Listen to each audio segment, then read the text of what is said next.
The information included in this video is intended to summarize the provisions of the District of Columbia Teachers Retirement Plan.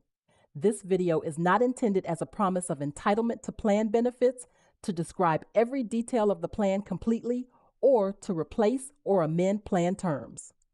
If there are any conflicts between the information in this video or any information you may receive orally about the plan and the DC Code or the administrative regulations, the DC Code and the regulations will govern. Hello, fellow educators.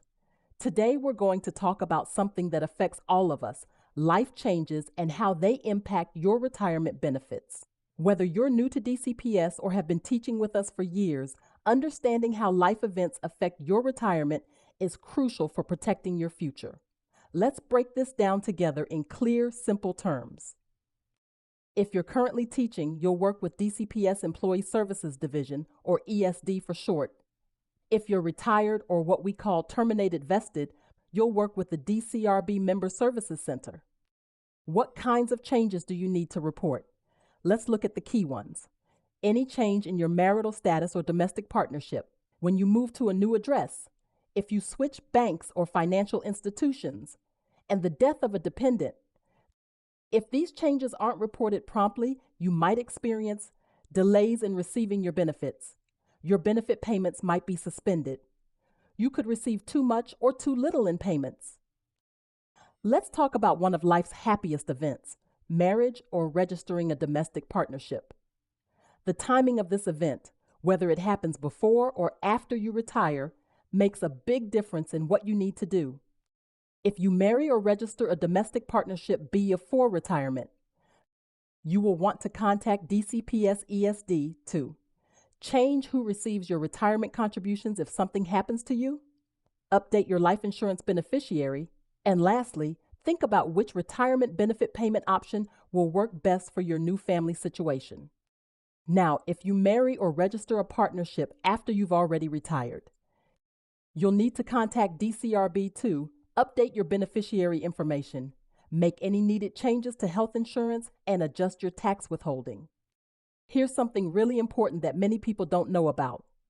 If you're single when you retire and later marry or register a partnership, you have a special opportunity. Within 1 year, and this is key, just 1 year, you can choose to switch to what's called a reduced annuity with maximum survivor annuity, or choose a reduced annuity with partial survivor annuity. Think of this like insurance for your spouse or partner. Yes, your monthly benefit will be smaller, but your loved one will continue receiving benefits if something happens to you. But remember, this is a one-time decision. Once you make this choice, it's permanent. Now let's talk about a more challenging life event, divorce or ending a domestic partnership.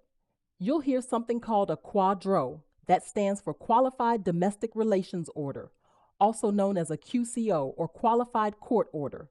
Let's break down what this means in plain language. A quadro or QCO is a legal document that might require the retirement plan to pay some benefits to your former spouse. Think of it as a way to fairly divide retirement benefits that were earned during the marriage. For a quadro to be valid, it must be accepted by DCRB. Clearly state your former spouse's share either as a specific dollar amount or a percentage. Be issued while you are still alive, and lastly, stay within what the plan allows. Please note, these rules only apply to former spouses, not former domestic partners. This is because of something called the DC Spouse Equity Act. If your former spouse receives survivor benefits through a quadro or QCO and remarries before turning 55, you might see your benefit increase back to its full amount. Their survivor payments will stop permanently. Now, let's discuss some more sensitive but important topics, disability and death benefits. For disability benefits, you need to have taught in DCPS for at least 5 years. Contact DCPS Employee Services Division to learn about disability retirement options. Regarding death benefits, there are 2 scenarios to understand. If someone passes away before retirement, with 18 months or more of service, their eligible family members may receive an annuity. If that someone is without eligible survivors, the contributions are paid out following a specific order. Death benefits after retirement. Eligible children receive what's called a survivor annuity. A spouse or domestic partner might receive benefits if this option was chosen at retirement. There might also be a lump sum payment available.